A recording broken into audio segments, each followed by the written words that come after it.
తయారు చేసుకున్నటువంటి ఒక అత్యున్నతమైనటువంటి విధాయక సంస్థ. ఈ సంస్థను ఈ రాజ్యాంగాన్ని రూపకల్పనకు భారతీయులను తయారు చేసుకునేందుకు ఆలోచన ఎందుకంటే 200 సంవత్సరాల పాటు భారతదేశాన్ని విదేశీయులైనటువంటి ఆంగ్లేయులు పరిపాలించారు.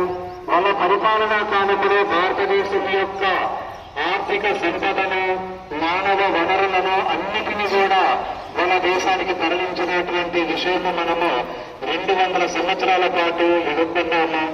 వాటి నుంచి వాళ్ళను ఇక్కడి నుంచి మన దేశానికి వాళ్ళను రీబ్యాక్ పంపిస్తూ మన దేశానికి మన స్వాతంత్రం తెచ్చుకొని భవిష్యత్తులో మన భారతదేశము అద్భుతమైన ప్రయాణం చేసుకునేటందుకు ఏర్పాటు చేసుకున్నటువంటి